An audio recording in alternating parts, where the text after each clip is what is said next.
दोस्तों, प्रसाद के नाटकों पर एक अति महत्वपूर्ण प्रश्न बनता है, यानी हर बार पूछ ही लिया जाता है कि प्रसाद के नाटकों में अभिनेता अथवा रंगमंचीयता का मुद्दा, कि क्या उनके नाटक रंगमंच पर सहज हैं, क्या उनके नाटकों का मंचन आसानी से संभव है। और इस पर कई प्रकार के विवाद उत्पन्न हुए। यदि देखा जाए तो डॉक्टर सीताराम चतुर्वेदी,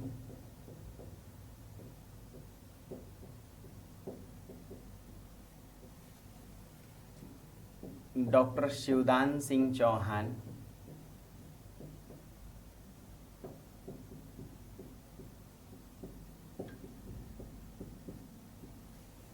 इस प्रकार के आलोचकों ने या रंगकर्मियों ने भी कहें तो यह माना कि प्रसाद के नाटक पढ़े तो जा सकते हैं, परंतु खेले नहीं जा सकते। मतलब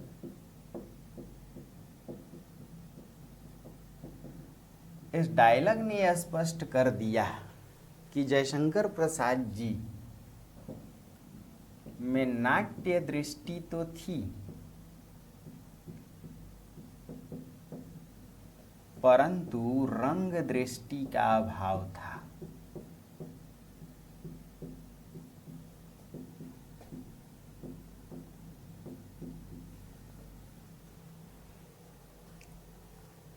डॉक्टर सीताराम चतुर्वेदी ने तो यहाँ तक मान लिया कि प्रसाद जी वस्तुतः नाटककार थे ही नहीं।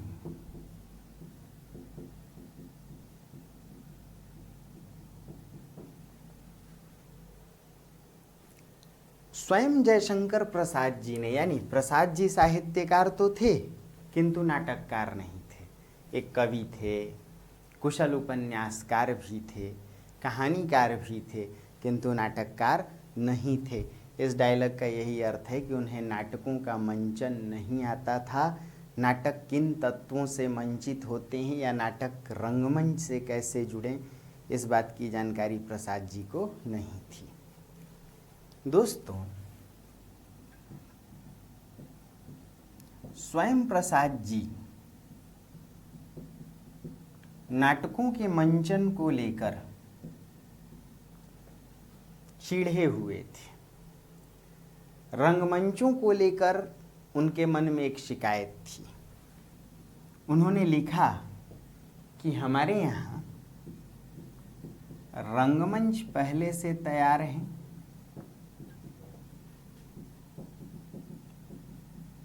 और नाटक बाद में लिखे जाते हैं।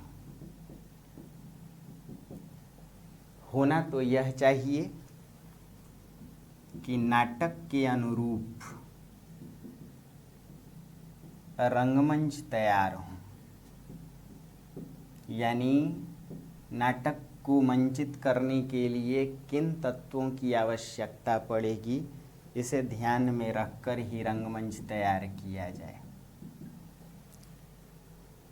जयशंकर प्रसाद जी अपने नाटकों के विषय में खुद लिखते हैं कि यदि मेरे नाटकों का मंचन कोई करना चाहता है तो 3 तत्वों की आवश्यकता पड़ेगी। उन्होंने लिखा कि सुरुचिपूर्ण पाठक और प्रेक्षक हों,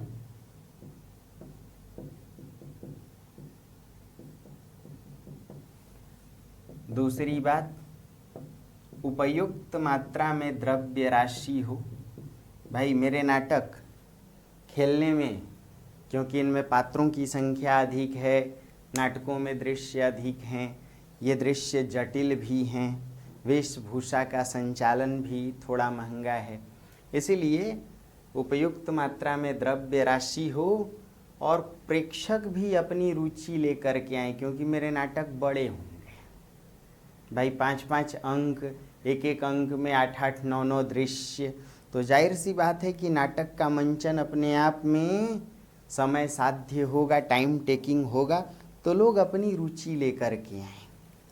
और तीसरी बात उन्होंने कहा कि मेरे नाटकों का मंचन तभी संभव होगा जब कुशल और दक्ष यानी प्रशिक्षित अभिनेता हूँ। आप गांव गंवई के सामान्य लोगों से मेरे नाटकों का मंचन नहीं करा सकते, इसीलिए इस प्रकार के अभिनेताओं की आवश्यकता पड़ेगी। तो 2 बात स्वयं प्रसाद जी ने कह दिया कि नाटकों को देखकर रंगमंच तैयार कीजिए और इन 3 चीज़ों की आवश्यकता पड़ेगी। दोस्तों, डॉक्टर जगन्नाथ प्रसाद शर्मा ने, डॉक्टर जगन्नाथ प्रसाद शर्मा ने एक पुस्तक लिखी और पुस्तक का नाम था प्रसाद जी के नाटकों का शास्त्रीय अध्ययन। यह शोध पुस्तक थी, एक प्रकार से थीसिस इसे कह सकते हैं, इस पर रिसर्च वर्क।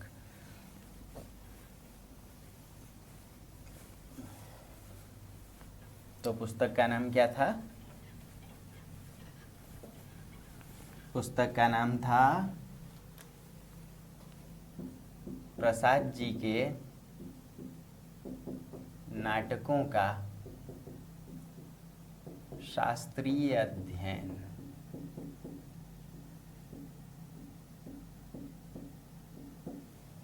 और इस पुस्तक में उन्होंने उन तत्वों की चर्चा की जो रंगमंच या अभिनेता रंगमंचीयता के लिए आवश्यक हैं, और उन चुनौतियों की भी चर्चा की जो प्रसाद जी के नाटकों में मौजूद हैं। उन्होंने लिखा कि किसी भी नाटक के मंचन के लिए यह आवश्यक है कि उसमें अंक एवं दृश्य संक्षिप्त हों,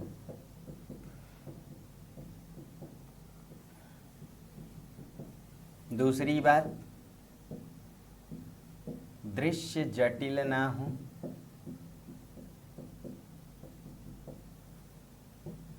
तीसरी बात पात्रों एवं गीतों की संख्या भी संक्षिप्त हो,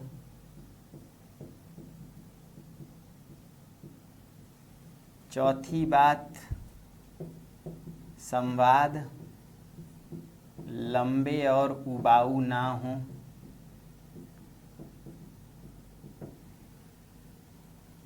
पांचवी बात भाषा अति साहित्यिक ना हो,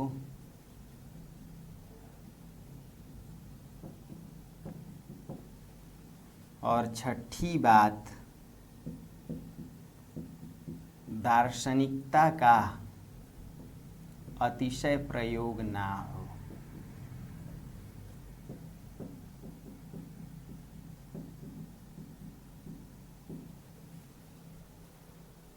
जरा समझिए,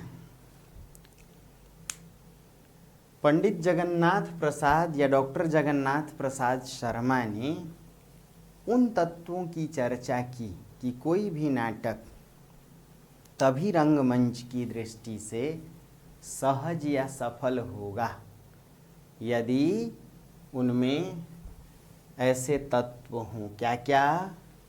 अंक कम हों, दृश्य संक्षिप्त हों। यदि देखा जाए तो स्कंदगुप्त नाटक में कुल 5 अंक हैं और एक एक अंक में 8 से 9 दृश्य हैं। अब समझिए कि 8 5 40 लगभग 40 दृश्यों को बनाने के लिए या दृश्यों के मंचन के लिए, उनकी योजना के लिए काफ़ी समय लगेगा। द्रव्य राशि यानी पैसा भी खूब लगेगा। तो एक तो समय अधिक लगेगा, ऊपर से मेहनत और पैसे की भी आवश्यकता पड़ेगी। तो इसका अर्थ है कि प्रसाद जी के नाटक कम समय में नहीं खेले जा सकते, क्योंकि इतने अधिक अंकों और दृश्यों का मंचन सहज नहीं होता है। यदि बात स्कंदगुप्त की करें तो इसमें दृश्य जटिल भी हैं। स्कंदगुप्त नाटक को पढ़ेंगे तो बाढ़ में सेना का बह जाना, अब इस प्रकार के जटिल दृश्य को आप सामान्य रंगमंच पर कैसे दर्शाएंगे? ऐसे दृश्य सामान्य रंगमंचों पर नहीं दर्शाए जा सकते। इसलिए स्कंदगुप्त का मंचन भी अन्य नाटकों की तरह चुनौतीपूर्ण है। जैसे कुछ और दृश्य हैं, रत्नगृह का मिलना। भाई, विजया आत्महत्या कर लेती है और उसे दफन करने के लिए जब जमीन खोदा जाता है तो रत्नगृह उपस्थित होता है। मान लीजिए कि सोने का घड़ा हो तो उसे तो दर्शा दें, लेकिन रत्नों से भरा गृह जमीन में दबा हुआ है, भवन, रत्न भंडार, ऐसे जटिल दृश्यों को मंच पर कैसे दर्शाएंगे? यदि बात करें पात्रों की संख्या पर तो जयशंकर प्रसाद के नाटक में एक तो इतिहास से संबंधित ऐतिहासिक पात्र हैं, ऊपर से दोस्तों काल्पनिक पात्र भी हैं। देखा जाए तो ऐतिहासिक और काल्पनिक पात्रों की संख्या जोड़कर, नारी और पुरुष सभी प्रकार के पात्रों को जोड़कर यह संख्या सैकड़ा में पहुंचती है। अब इतने अधिक पात्रों को मंच पर उतारना, उन्हें एक साथ योजित करना, नियंत्रित करना, निर्देशन करना अपने आप में एक जटिल काम है। प्रसाद जी के नाटकों में पात्र इतने बढ़ जाते हैं कि या तो कभी उन्हें आत्महत्या करनी पड़ती है या उनकी हत्या करवानी पड़ती है। स्कंदगुप्त के आरंभ में ही शासक की हत्या हो जाती है और 3 बड़े अधिकारी इस दुख से आहत होकर आत्महत्या कर लेते हैं। विजया भी देखा जाए तो आत्महत्या कर लेती है। दोस्तों, प्रसाद जी के नाटकों में गीत, यदि आप स्कंदगुप्त को उठाकर देखें तो बीच बीच में कुल मिलाकर 17 से 18 गीत हैं। अब मान लीजिए कि एक गीत का पार्श्व गायन, प्लेबैक सिंगिंग, यदि पार्श्व गायन में एक गीत में 3 या 4 मिनट का समय लगता है तो लगभग 1.5 घंटे का समय तो गीतों में ही जाया होता है। ऐसे में नाटक टाइम टेकिंग होगा। संवादों की बात की जाए तो स्कंदगुप्त नाटक में कुछ तो ऐसे संवाद हैं जो 1.5 पन्ने के हैं। भाषा इतनी साहित्यिक और क्लिष्ट है, जैसे अधिकार सुख कितना मादक और सारहीन होता है। अब समझिए, स्त्री की गुप्त मंत्रणा स्वास्थ्यकर होती है। इस प्रकार के लंबे उबाऊ संवाद, भाषा जिनकी साहित्यिक और उसमें भी रह रह करके दार्शनिक पहलुओं की चर्चा है। प्रसाद जी पर कहीं शैवाद्वैतवाद का प्रभाव दिखेगा, कहीं आप अस्तित्ववाद का भी प्रभाव, दुखवाद, क्षणवाद, कई दर्शनों से प्रसाद जी परिचित थे। तो बीच में दार्शनिकता का भी प्रयोग है स्कंदगुप्त में। जाहिर सी बात है कि ये सभी मुद्दे चुनौतीपूर्ण हैं। इनके नाटकों का अभिनय या इनके नाटकों को रंगमंच पर उतारने में कहीं ना कहीं चुनौतियां हैं। दोस्तों, डॉक्टर राम गोपाल बजाज बब कारंत और शांता गांधी, इस प्रकार के रंग कर्मियों ने कुछ सुझाव दिया। कहा कि यदि कुछ उपाय कर लिया जाए तो प्रसाद जी के नाटक भी मंचों पर सहजता से खेले जा सकते हैं।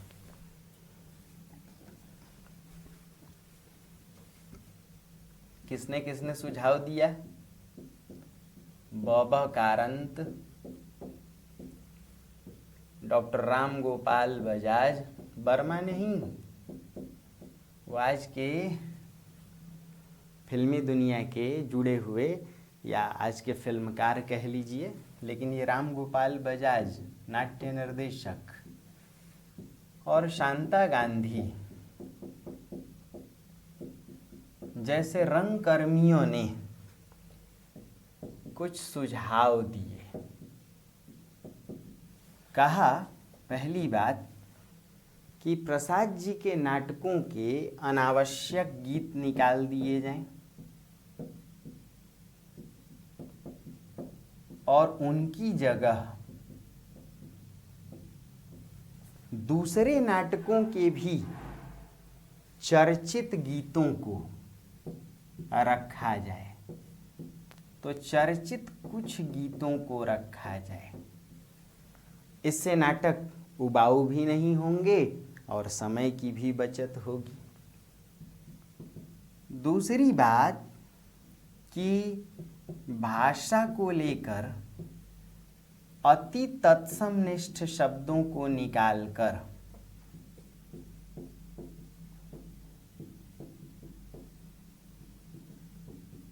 आम बोलचाल के शब्दों को रखा जाए। जैसे मंत्रणा की जगह सुझाव, प्रतिहारी की जगह सैनिक,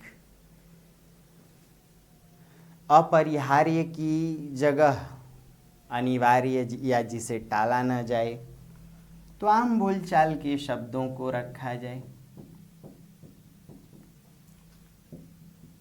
अनावश्यक पात्रों को भी निकाल दिया जाए और जो जरूरी पात्र हैं उन्हें ही रखा जाए। तो इन रंगकर्मियों ने कुछ ऐसे सुझाव दिए। दोस्तों, हिंदी साहित्य में कथा सम्राट कहे जाने वाले प्रेमचंद ने प्रसाद के नाटकों की अभिनेता पर लिखा कि बेशक इनके नाटक अभिनय की दृष्टि से चुनौतीपूर्ण हैं, किंतु उनके नाटकों में काव्यात्मकता की कमी नहीं है। यानी इनके नाटक जीवन संदेश से, राष्ट्र संदेश से भरे हुए हैं। ये नाटक अर्थपूर्ण है, यानी इन नाटकों को आप हल्के में नहीं ले सकते। दोस्तों, प्रसिद्ध रंगकर्मी उत्तरा बाबकर ने भी कहा, एक सुझाव दिया कि आज का जो जमाना है वह आधुनिक संयंत्रों से भरा हुआ है।